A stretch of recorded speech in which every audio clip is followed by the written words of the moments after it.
Estoy casi seguro que conoces a alguien que siempre está enfermo del estómago. Y hay de dos, o siempre tiene diarrea o siempre está estreñido, el cual siempre trae un dolor en el abdomen, no en ningún lugar específico, solo siente raro el abdomen, lo puede tener un poco inflamado, ya tomó todos los remedios, ya tomó medicamentos, le tomaron miles de estudios y no encuentran nada. ¿Qué es lo que tiene? Porque créeme, sí existe una causa, pero no tiene que ver con una infección. Pero antes de seguir hablando de todo esto, hola, soy el Dr. Pablo Guerrero y el día de hoy todo lo que debes conocer sobre síndrome de intestino irritable. Nada más antes de iniciar, como en cualquiera de mis videos, recordarte que acá abajo está el botón de suscripción por si todavía no lo estás. También, si te gustan estos videos, te invito a que revises los videos anteriores o el podcast que acabamos de lanzar. Y sobre todo, si consideras que esto es una información de valor, agradecería muchísimo que lo compartieras. Pero sin más anuncios, vamos al video de hoy.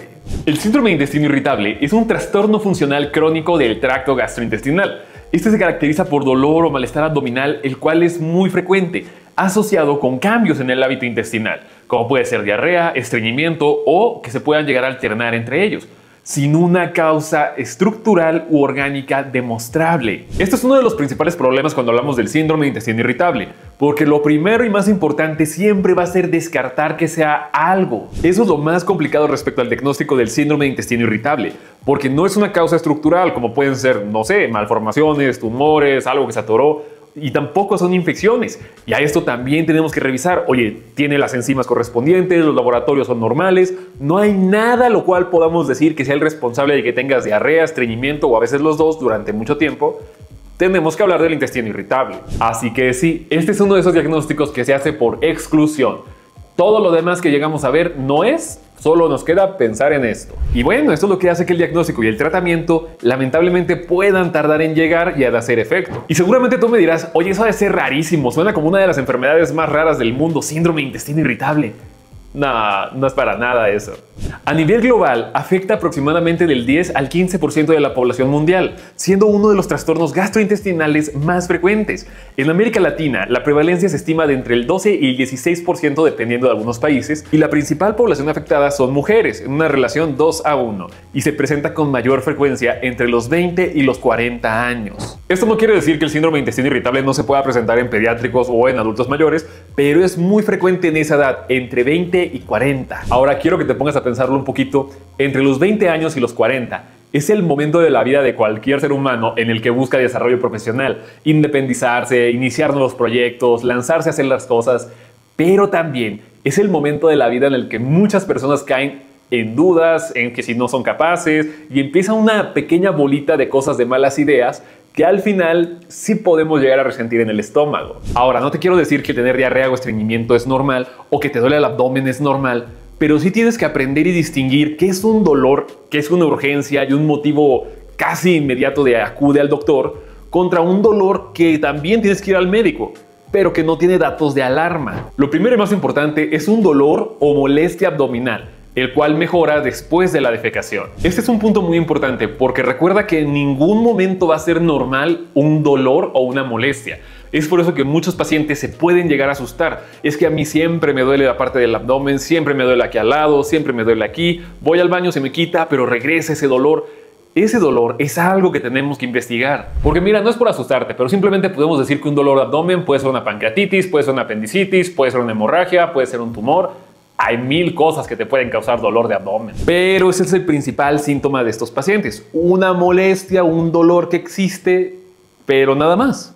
Aquí viene el segundo criterio que es bastante importante. Las alteraciones del hábito intestinal. Recuerda, estos pacientes, además de la molestia que pueden llegar a tener, pueden presentar diarrea, pueden presentar estreñimiento o pueden tener ambos. Un periodo en el que, no sé, una semana tuvieron diarrea, otra semana tuvieron estreñimiento y así se la viven. Algo que es muy importante respecto a esto es que no son diarreas de características infecciosas. O sea, no hay moco, no hay sangre y tampoco hay fiebre. Y bueno, de aquí todos los demás síntomas que pueden venir con esto. Distensión abdominal, demasiadas flatulencias, una sensación de que van al baño, evacúan, pero no evacúan completamente. Es un malestar que está ahí todos los días. Pero recuerda, hay 3 cosas las cuales nos van a obligar a ir al médico. Primero, fiebre, diarrea, estreñimiento, cualquier situación con fiebre. De aquí que puede haber un sangrado. Esto quiere decir, van al baño, demás cosas, se limpian, hay sangre, es el segundo motivo suficiente para ir con el doctor. Y el tercero es la pérdida de peso. Esto es porque el síndrome de intestino irritable sí te va a causar diarrea, pero no es una diarrea que te vaya a llevar a deshidratación, no es una diarrea que te haga perder peso, es una molestia intestinal que vas a tener. Ahora, quiero que te imagines el día de una persona la cual de la nada le da diarrea. Y no comió nada, no hizo nada, quizás se puso algo nervioso porque tenía una presentación y le dio diarrea, o al contrario, tiene un compromiso muy importante y tiene que llegar a tiempo y no llegó a tiempo porque tuvo que estar más tiempo en el baño. Todos ese tipo de cositas van a llegar a afectar mucho la calidad de vida de esta persona, porque bueno, su intestino no funciona como el resto de los intestinos. Y la pregunta que seguramente te estás haciendo es, bueno, ¿y por qué ocurre? Y quizá la respuesta no te guste tanto, porque actualmente no se sabe. Hay algunas etiologías, pero sí hay unas causas que tienen mejores datos que otras. Este puede ser un trastorno de la motilidad intestinal. Esto quiere decir hipersensibilidad visceral. También puede estar afectada la microbiota intestinal o los factores alimentarios, alimentos ricos en FODMAPs. Pero uno de los factores que tienen mayores afectaciones son las causas mentales y psicológicas, ansiedad, depresión y estrés crónico, y también se encuentran los antecedentes de eventos traumáticos que incrementan el riesgo. Es por eso que te decía que casi siempre se presentan entre los 20 y los 40 años, que son el grupo de pacientes que actualmente tienen mayores índices de ansiedad, depresión, entre demás cuestiones. Esta alteración que puede existir entre el eje cerebro-intestino, que es una de las cosas más preciosas que existen y de las más estudiadas recientemente, causa que tus intestinos avancen más rápido o se detengan, pero no se detengan completamente y sigan avanzando poco a poco hasta que al final se vuelve a soltar. Es eso, cambios en el hábito intestinal. Pero esto no ocurre de la noche a la mañana. No es como que mañana tienes diarrea, ya tienes intestino irritable. Así no funciona. Para eso existe algo muy precioso conocido como los criterios de Roma. Estos son los criterios los cuales se utilizan en el diagnóstico del síndrome de intestino irritable. Y si te pones a leerlos, te vas a dar cuenta que no son cositas tan fuera del otro mundo. Lo primero y más importante es que necesitamos saber si has tenido esto por un mínimo de 3 meses. Para el diagnóstico tenemos que revisar el dolor abdominal recurrente, que ocurra al menos un día por semana en los últimos 3 meses, asociado a 2 o más síntomas, como la relación con la defecación, cambios en la frecuencia de las disposiciones y el cambio en la forma de la consistencia de las heces. Y con todo esto, los síntomas tienen que estar presentes por al menos 6 meses, sin otra causa aparente. Pero tenemos que ser muy realistas. Muchas veces vamos a querer tener una solución rápida e instantánea para esto. Y es donde llegamos a caer en decir, oye, es que yo tengo enfermedad celíaca, por eso si dejo de comer gluten, se me va a quitar esto. O la intolerancia a la lactosa, en donde volvemos a lo mismo. Dejo de consumir lactosa, se me va a regularizar el intestino.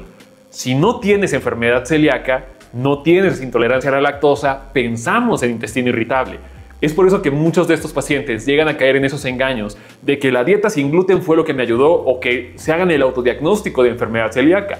Igual con la intolerancia a la lactosa. Obviamente hay condiciones que nos van a llevar a esto. Si tú ya sabes que eres intolerante a la lactosa y la dejas de tomar, se quitan los problemas estomacales. Igual en el tema de la enfermedad celíaca. Si dejas de consumir gluten, se tiene que simplificar el tema de la enfermedad celíaca. Pero si tienes intestino irritable, si dejas de tomar lácteos, si dejas de comer gluten, vas a seguir con las molestias. Y no hay otra cosa a la cual te lo vaya a desencadenar. Ahora es muy importante hacer esta diferenciación, porque si hablamos de una diarrea que tiene que ver con infección, lo primero es que es de carácter agudo. Comiste algo que te cayó mal hoy, en la noche lo vas a resentir o el día siguiente. Es un inicio muy rápido y a esto puede haber fiebre, puede haber otras molestias. En la intolerancia a la lactosa, si dejas de consumir lactosa, se quita el problema.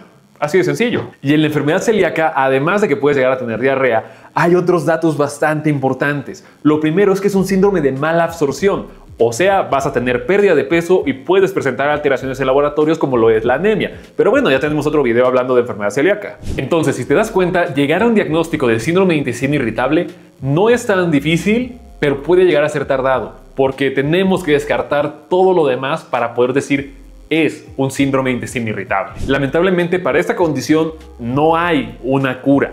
Puede haber tratamiento y sí, tiene muy buena evidencia de que funciona, pero es algo lo cual el paciente tiene que aprender a lidiar con él y llevarlo de la mejor manera. Es por eso que también es muy frecuente escuchar sobre los suplementos para intestino irritable. Cuando de una vez te aviso, no hay ningún suplemento que realmente ayude en el intestino irritable. Ahora, al hablar del síndrome de intestino irritable, recordemos que hablamos del eje cerebro-intestino. Aquí entra una gran variedad de suplementos. Hay unos que van a tener mejor evidencia que otros. Por hablar de los más frecuentes y de los más bonitos del mundo, los probióticos. Los probióticos sí ayudan a mejorar la microbiota intestinal, permitiendo una mejor relación entre el eje cerebro-intestino. Pero existe otro tipo de suplementos los cuales, créeme, no van a ayudar en mucho o al contrario pueden llegar a perjudicar. Los suplementos que tienen mejor evidencia van a depender del paciente. La vitamina D, según algunos metaanálisis, muestran que puede reducir la severidad de los síntomas del síndrome de intestino irritable y mejorar la calidad de vida. Los probióticos, algunas cepas, especialmente combinaciones que incluyen el Bifidobacterium, pueden mejorar síntomas de dolor, distensión y alteraciones en el hábito intestinal. Los polifenoles o los minerales como el magnesio, el zinc, el selenio, en revisiones, los polifenoles muestran mejoras moderadas, mientras que los minerales pueden tener papeles beneficiosos, pero en ciertos pacientes. Y la fibra soluble va a funcionar mejor en pacientes que tengan tendencia a estreñimiento o mixto, ya que ayuda a regular las evacuaciones y mejora la consistencia de las heces. Por eso es muy importante tener un correcto seguimiento. No porque tú tengas síndrome de intestino irritable quiere decir que vas a consumir fibra. Si tú vas hacia el tema de las diarreas, eso va a empeorarlo todo. Pero actualmente uno de los mejores suplementos que puedes tomar si tienes síndrome de intestino irritable son los probióticos. Tómalo en cuenta. Pero existen otros que podrían empeorar los síntomas. La vitamina C en dosis altas produce diarrea, molestias gastrointestinales y puede agravar el síndrome de intestino irritable con tendencia a diarrea. Los suplementos de hierro no nos van a servir en esto, ya que en dosis altas pueden irritar el intestino, causa dolor, diarrea o estreñimiento. Los suplementos de calcio también pueden conducir a constipación, gases, molestias y especialmente si hay alteraciones intestinales. Entonces, ¿cómo se trata un síndrome del intestino irritable? Porque mira, puede sonar muy romántico, pero si atendemos correctamente tu cerebro, mejora el intestino. Y de eso va el tratamiento. No hay cura, pero sí hay cositas que mejoran mucho la calidad de vida de los pacientes. Lo primero es la educación al paciente, ya que es una enfermedad funcional, no tiene nada que ver con malignidad. Hay que identificar y reducir los factores desencadenantes. A nivel dietético no hay muchas recomendaciones más allá de evitar alimentos que puedan llegar a ser fermentantes. También se recomienda moderar el consumo de las grasas, moderar el consumo de cafeína, ya que bueno, estos pueden acelerar el tránsito intestinal causando mayores problemas y mayor distensión en estos pacientes. Y el tratamiento farmacológico va a depender de si estamos hablando de diarrea o estreñimiento. En el caso del síndrome de intestino irritable con predisposición a diarrea, los fármacos son los clásicos de toda la vida, loperamida, mientras que si va hacia estreñimiento se recomiendan los laxantes. Para el dolor abdominal están recomendados los antiespasmódicos, la famosísima butiliosina. También en algunos pacientes podemos hablar de los antidepresivos tricíclicos. Pero recuerda que aquí el tema no es tratar tu intestino, es tratar tu cerebro. Y aquí el mejor tratamiento que puedes llegar a tener es la terapia conductivo-conductual. Recordemos que el desencadenante muchas veces puede ser psicológico. Por eso, la terapia conductivo-conductual es una de las terapias que tiene mejores resultados, mejorando la capacidad y la calidad de vida de los pacientes. Esto a través de las técnicas del manejo del estrés y el famosísimo mindfulness. Si logramos detectar que hay alguna otra condición como ansiedad o depresión, el tener un correcto tratamiento de la ansiedad mejora muchísimo el síndrome de intestino irritable. Y lo mismo ocurre en el caso de la depresión. Recordemos que ese tipo de pacientes son el típico paciente que se estresa y necesita salir corriendo al baño. Bueno, quizás te acuerdes de algún compañero de la escuela. Tienes que entender que esta es una enfermedad crónica que no es mortal. No está relacionado con algunos tipos de cáncer, no está relacionado con alguna otra patología o deficiencia, pero es algo que sí afecta la calidad de vida de las personas. Son aquellos pacientes los cuales llega un punto en el que no pueden salir de su casa porque les da miedo que les vaya a agarrar el problema de ir al baño en el tráfico, en la fila del súper, en el cine. Y bueno, al final estos pacientes lamentablemente tienden a retraerse. Y bueno, eso claro que afecta muchísimo la calidad de vida de estas personas. Así que por favor, si conoces a una persona o tú eres esa persona a la cual nada le cae bien en el estómago, siempre está buscando remedios, siempre tiene ese pendiente de, ok, ¿dónde hay un baño porque tengo que salir corriendo pronto? Lo mejor que puedes hacer es ir a consulta, revisar qué es lo que está causando estos problemas gastrointestinales y si no encontramos algo, también direccionar hacia el tema de psicología. Todo esto para descartar ansiedad, depresión y tener un correcto tratamiento. Ahora, esto lo guardé hasta el final del video porque me parece importante y no es tan relevante en el tema, pero yo tengo síndrome de intestino irritable, tengo depresión, tengo ansiedad, era parte de todo lo demás. Y no te miento cuando te digo que la terapia conductivo-conductual alivia bastante el tema del intestino irritable. Porque recuerda, es cuidar tu cerebro para cuidar tus intestinos. Pero bueno, eso sería todo por el pequeño video del día de hoy. Espero que aprendieras algo nuevo. Espero que te des cuenta que el tema de tener siempre diarrea nunca va a ser normal. Siempre tenemos que buscar cuál es la causa de esto. Y si no hay alguna causa aparente, descartar el síndrome de intestino irritable. Por aquí te dejo las demás redes sociales por si tienes alguna pregunta o algo similar. Y si tienes alguna pregunta, por favor, acércate con tu gastroenterólogo o con tu médico para que te puedan direccionar. Y ya, era lo que te quería platicar el día de hoy.